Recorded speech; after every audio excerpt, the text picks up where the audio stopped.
So every month of the year, according to the Sefer Yetzirah, which is one of the ancient books of Kabbalah, one of the most ancient books in Judaism, has a specific energy to the month, which it relates to a specific letter in the Hebrew alphabet.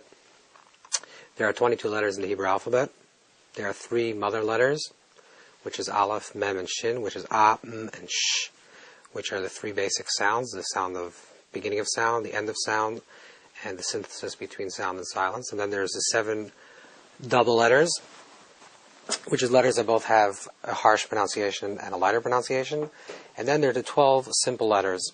And according to the Sefer Yetzirah, every month is connected with a particular letter.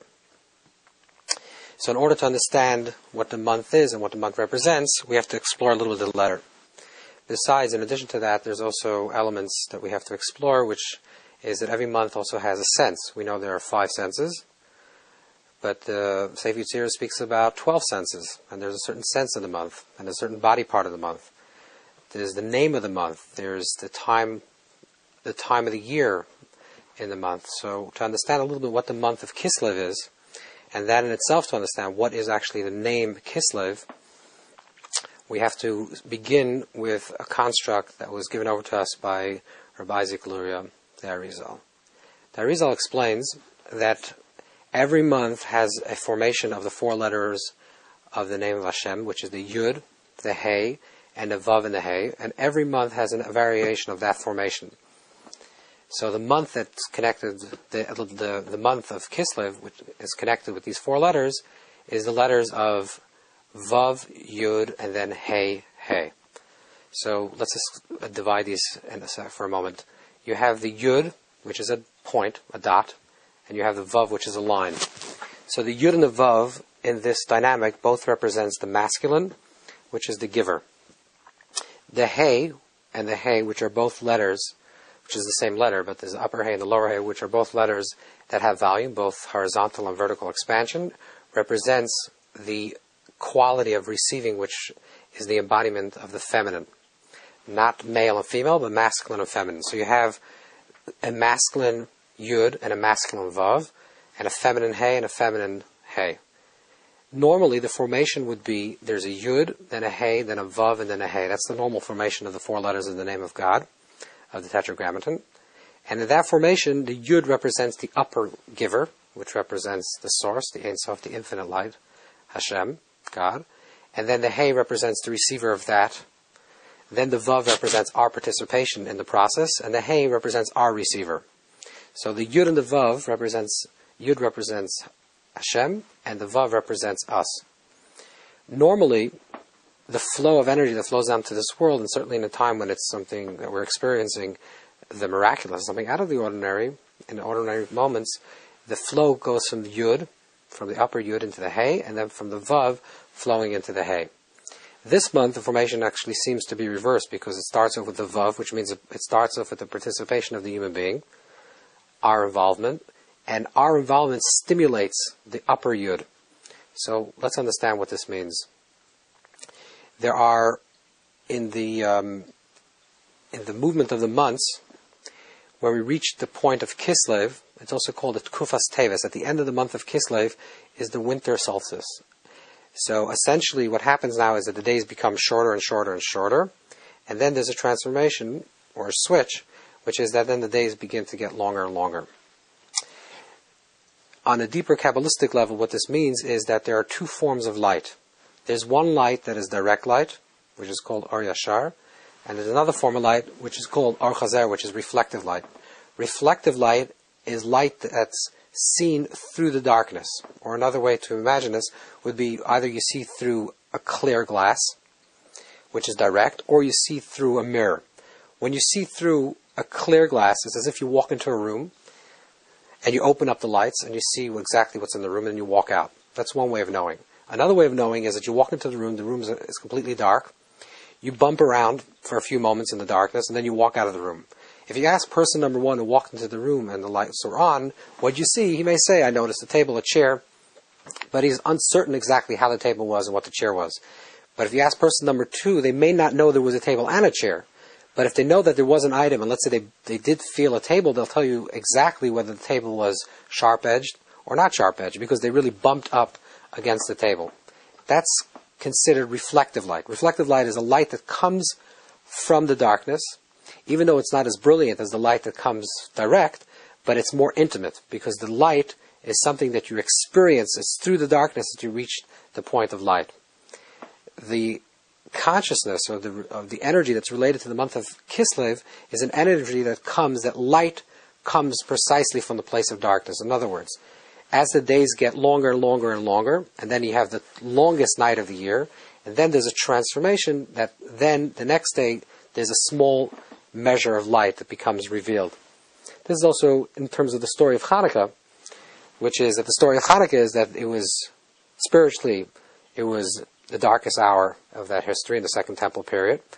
And then a small jug of oil was found, and from one day to another day to the next day, for 8 days, that light expanded through a longer period of 8 days, which means that it comes from a place of darkness, and in the darkest hour of exile, and then there's a change, and then a little bit of oil lasts for 8 days. That parallels literally the reality that exists on a physical level, which as the days get shorter and shorter and shorter, which means there's less light, sunlight, and then it reaches its crescendo at the end, towards the end of the month, and then there's a switch, and the days start getting longer and longer. So it gets darker, and then it starts getting more light.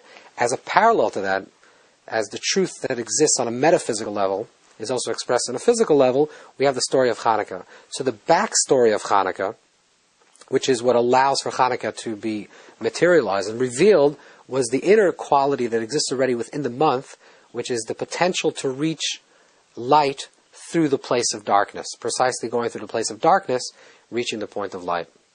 And this is related very much with the qualities that are given over to us, that it relates to the month of Kislev.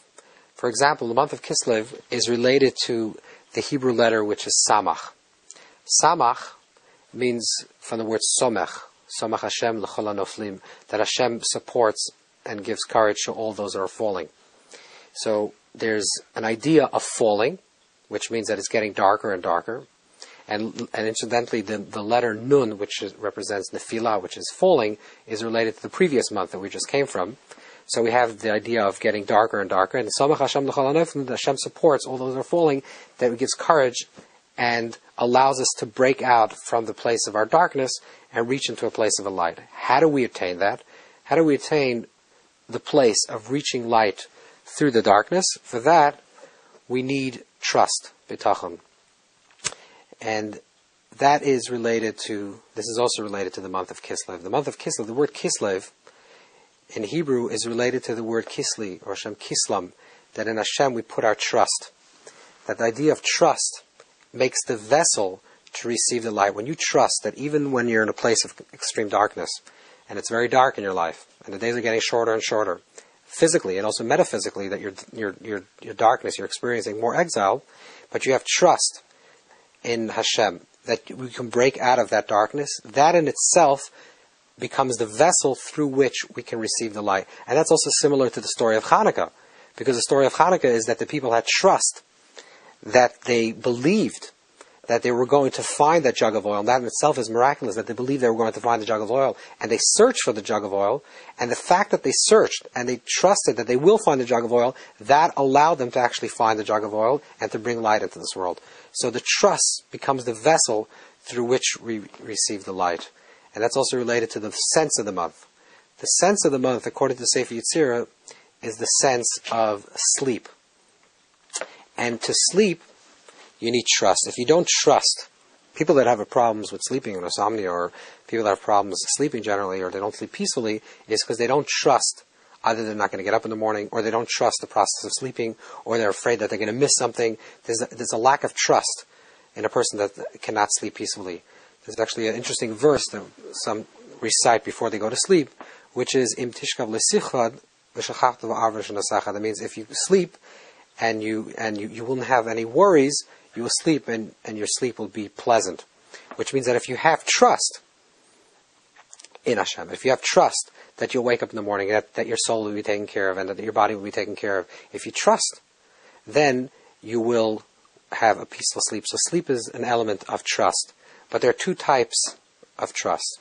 There's passive trust, and there's active trust. Passive trust is when you just trust. You say, I've done my part, and I trust that things will work out. That's one level of trust. And literally, I go to sleep, and I say, everything will work out for the best. But active trust is not only to trust and say, I've done what I can, but to actually engage, while you're engaged in what you're doing, to have trust. And that's the deeper level of Kislev. It's more an active level of trust. That we make the vessel, we have the trust, and we perform, and we try to find the light within our lives, and through that we are allowed to receive the light. And this is what the Ari writes, that the month of Kislev is related to the letter formation of the Vav, Yud, and Hey Hey. The Vav represents us, and that's our participation. So we're participating, and we're trusting that we're going to break out of the darkness. Now this can be because we're feeling low, or the days are getting shorter, or it's because of a relationship, or it's because of a job. Whatever we're experiencing in our life, we're feeling constriction, we're feeling darkness, but we feel like we're not going to give up, and we're going to trust, and we're going to put forth, and we're going to try to make a difference. When we do that, that's the lower Vav, we stimulate the upper Yud, which represents Hashem, the infinite, and that stimulates the miraculous. And when the Yud is awakened, the Yud awakens to the miracle. And that's a sarusa dilatata, which means an awakening of below that arouses, an arousal of below that arouses the above, and then the above performs a miracle. So, in a nutshell, basically, what we're saying is that when we want to experience Kislev, if we really want to experience the month of Kislev, and to really experience the miracles of Hanukkah, it's not enough to just celebrate the past of what experienced in the past, and to commemorate what happened in the past, but to really look in our own life and say, we're going through the same Hanukkah story. We're going through the same process, that we're going through the same darkness, we're experiencing the same darkness in our life, and we want to have trust. And by making the trust, and having the trust, and actively involved in our trust, we can perform for ourselves the miraculous and experience Hanukkah in a truly beautiful way. And that's what the month of Kislev represents.